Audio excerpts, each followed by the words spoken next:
If you believe in the power of honesty and healing, hit that subscribe button, because every truth deserves to be heard, and you're not alone. Before we begin, make sure to subscribe to Tears and Truth for more real confessions that are raw, emotional, and unfiltered. Your support helps give these stories a voice. Confession begins here. By all accounts, my life looked perfect. People saw the career woman with the polished heels, fresh blowout, and a smile that never faltered. They didn't see me falling apart behind closed doors. My name is Rachel Carter. I'm 35, a senior marketing executive at a major firm in downtown Chicago. I live in a gorgeous high-rise apartment with a view of Lake Michigan, drive a car most people would dream of, and own more blazers than a department store. But that's the version of me the world sees. The truth is, I smile in public and cry every night. I'm living with hidden depression. I've always been the together one. Growing up in a small Ohio town, I was the kid who got straight A's, captain of the debate team, homecoming queen. On the surface, it was a perfect life. But beneath that perfection was a girl terrified of disappointing everyone around her. That fear never left. When I moved to Chicago after college, I thought the distance would give me room to breathe. I could reinvent myself, be whoever I wanted without the pressure of old expectations. I got my first job at an ad agency, worked late nights, and pushed myself to outshine everyone in the room. I told myself I loved the grind, the hustle, the girl boss identity. But somewhere along the way, I forgot how to be a person outside of my job title. The first signs were subtle. I started waking up with this heavy, unexplainable dread. I'd stare at the ceiling for an hour, bargaining with myself just to get out of bed. I stopped returning calls from friends. I canceled plans last minute, always blaming work. I told myself I was just tired, just stressed. But it wasn't just stress. I remember one particular night, sitting alone in my apartment. I had just gotten home from a client dinner. Big smiles, small talk, fake laughter. As soon as I locked the door behind me, I collapsed on the floor and sobbed until my throat burned. No real trigger, no reason, just this crushing emptiness that wrapped around me like a storm cloud. The next morning, full makeup, Starbucks in hand, walking into the office like I had it all together, I became a master of disguise that no one knew. Not my colleagues, not even my closest friends. Because when you're high-functioning and successful, people don't suspect depression. They call you resilient, unstoppable. But inside, I was unraveling. I began searching online late at night. Can you be depressed without a reason? Smiling depression stories. The phrase felt like a slap in the face. Smiling depression. That was me. The more I read, the more I realized how many people like me were out there. Suffering silently, terrified of being exposed, terrified of being seen as weak. But I wasn't ready to ask for help. Not yet. Instead, I buried it deeper. Perfect smile, perfect LinkedIn posts, perfect lies. Until something happened that forced me to stop pretending. It happened on a Thursday. Of course, it did. Thursdays were always the worst. Close enough to the weekend to make me feel I should have been fine by now. Far enough from Monday that I had no excuse to still be this exhausted. The day started like any other. I slapped on a smile, curled my hair, grabbed my overpriced coffee, and headed to work. I had back-to-back meetings, including a major pitch presentation for one of our biggest clients. My team depended on me. They always did. And I delivered. As always, I stood in that glass conference room, commanding the space like I owned it. I hit every point in the pitch, read the room, made them laugh, made them nod, made them agree. When the client shook my hand and said, "You're incredible," I smiled and said, "Just doing my job." Then I walked into the bathroom, locked myself in a stall, and threw up. Not because I was nervous or sick. My body just couldn't hold the pressure anymore. I remember staring at the inside of that gray metal door, trembling, breathing so shallow it felt like my lungs had shrunk. My hands were shaking, and my eyes burned. But I didn't cry. I didn't even wipe the sweat from my forehead. I just sat there in my silk blouse, knees pressed together, frozen. That night, I skipped dinner and went straight home. I collapsed onto the floor of my living room, again. This time, I didn't even make it to the couch. I sobbed until I couldn't breathe. What scared me wasn't the crying. It was how numb I felt afterward. Like I didn't care anymore. About the pitch. About the praise. About anything. I was empty. Hollow. And for the first time, a thought crept in that I hadn't let surface before. What if I just didn't wake up tomorrow? That terrified me. Not just the thought itself, but how normal it felt. Like I had accepted it. Like I had already decided my life had no meaning outside of the mask I wore for everyone else. I knew I couldn't keep going like this. The next morning, I opened my laptop, stared at my emails, and instead of responding to my boss's 6 a.m. message, I typed 3 words I never imagined would come from me. I need help.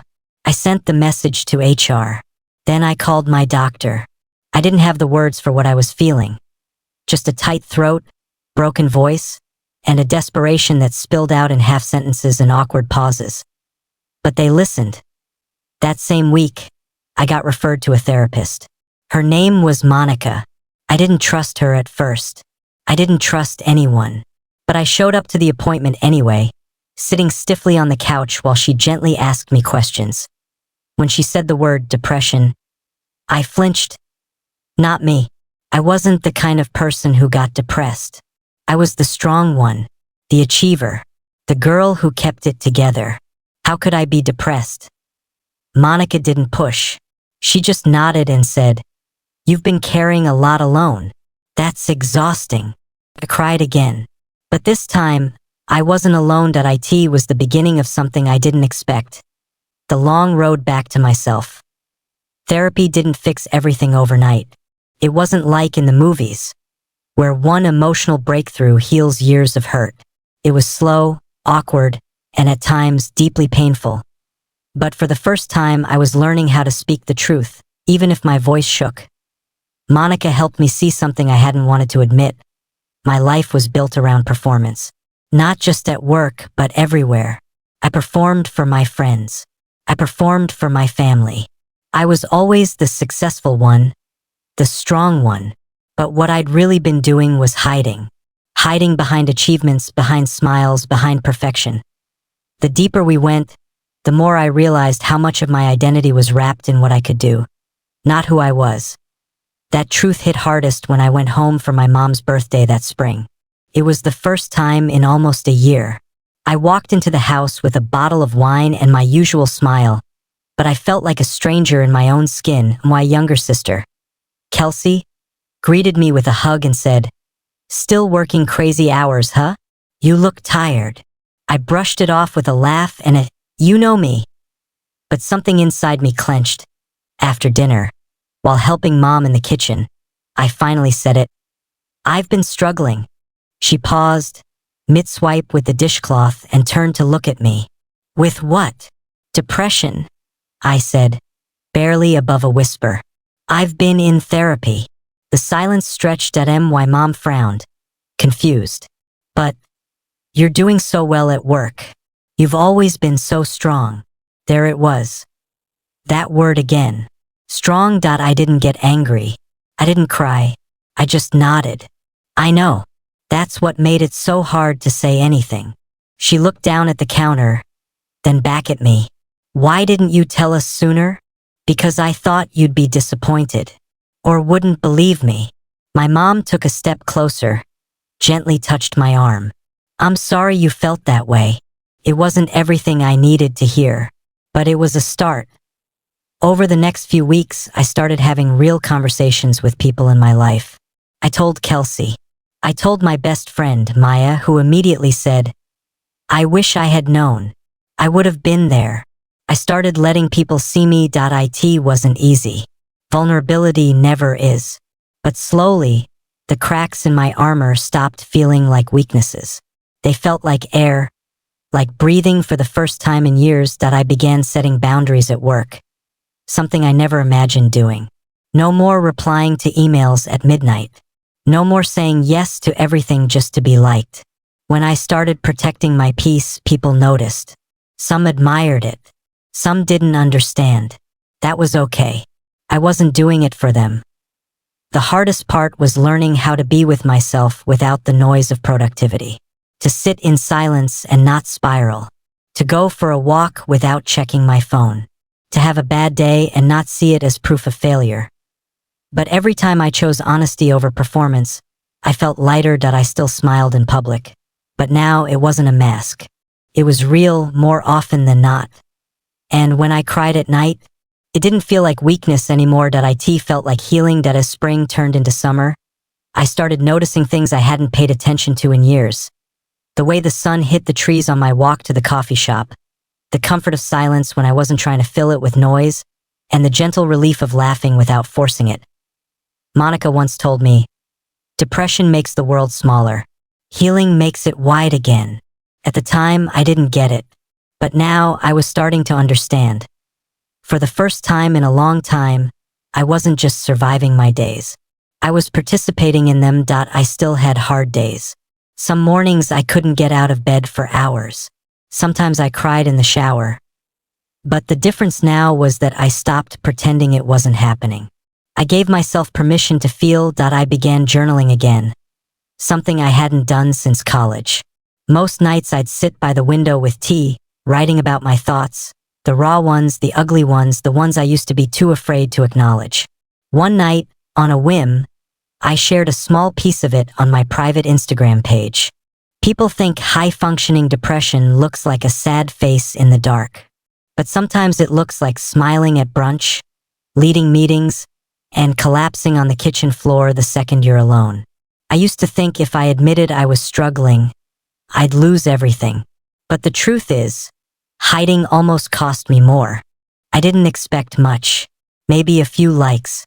Instead, I woke up to dozens of comments. Old classmates, co-workers, even a neighbor I barely knew. "Thank you for saying this. I felt the same way and thought I was the only one." This hit so close to home. I smile all the time, but I cry every night too. Please don't stop talking about this. It helps more than you know. I read those messages over and over, and for the first time I didn't feel weak. I felt strong. Not because I was doing everything right, but because I was telling the truth. That post was the beginning of something new. I started using my story, my pain, to connect. I didn't turn it into a platform or a brand. I wasn't selling anything. I was just real. Slowly, others started opening up too. Friends who once seemed flawless admitted their own struggles. People at work I barely spoke to started dropping by my office just to talk. There was one message that stuck with me more than any other. A young woman named Kayla, who said she was only 22 and had just moved to Chicago. She wrote, "I've been smiling through the pain too. Your story made me feel less alone. Maybe one day I'll have the courage to ask for help, like you did." That night I cried, but not out of sadness, out of relief. Because maybe, just maybe, what I had been through could be worth something. Maybe if I could survive this, I could help someone else survive it too. I wasn't cured. Depression doesn't have a tidy ending. But I was no longer hiding. And that changed everything. A year ago, I thought strength meant never showing weakness. I believed vulnerability was a liability. That if I let anyone see the cracks, the whole facade would come crashing down. But now, I know the truth. Strength is continuing to wake up every day when part of you doesn't want to. It's saying, "I'm not okay," even when people expect you to be. It's choosing to stay when your mind tells you it would be easier to disappear. That choice to stay became my anchor point. One Saturday morning, I walked through Grant Park just after sunrise. The city was still asleep, and the lake shimmered like glass. I sat on a bench near Buckingham Fountain and let the silence wash over me. I had nowhere to be. No meetings. No performance to put on. Just me. And that was enough. It hit me then. How far I'd come. I thought about the woman who once cried in her hallway after client dinners. The woman who threw up from anxiety in a public restroom. The one who nearly gave up because she couldn't imagine life getting better. And yet, here I was, sitting, breathing. Living.it wasn't some grand transformation. There were no movie-worthy moments of triumph. Just a collection of small, quiet victories. One therapy session at a time, one honest conversation at a time, one tear-soaked journal page at a time. At work, I no longer chased perfection. I allowed myself to be human. Some people respected that. Some didn't. That was no longer my problem. I started attending a monthly support group for women dealing with high-functioning depression. We weren't broken or damaged. We were coping, learning, healing. We laughed more than we cried. And in that space, I felt seen in a way I never had before. One woman in the group, a teacher named Elise, said something that stayed with me. Depression didn't make me weak. It made me pay attention to what hurt, to what mattered, to what I'd been ignoring for too long. That was it. That was the truth. I began to see my depression not as something to conquer, but something to understand. A message from my soul that something needed to change. I started painting again. I let go of toxic friendships. I called my sister just to say, I love you. I began to care about being rather than just doing. I still smiled in public, but now it wasn't a lie. And at night, I didn't always cry anymore. But when I did, I didn't shame myself for it. Tears were no longer a sign I was losing. They were proof that I was still feeling, still here, still fighting. And now, when people ask how I'm doing, I don't say I'm fine unless I mean it. Sometimes I say, I'm having a hard day, and that's okay. Because healing doesn't mean the darkness disappears. It means you stop facing it alone. So if you're reading this, and you're still smiling in public and crying at night, you're not weak. You're not broken. You're not alone. You're human. And you're allowed to ask for help. I did. And it saved my life.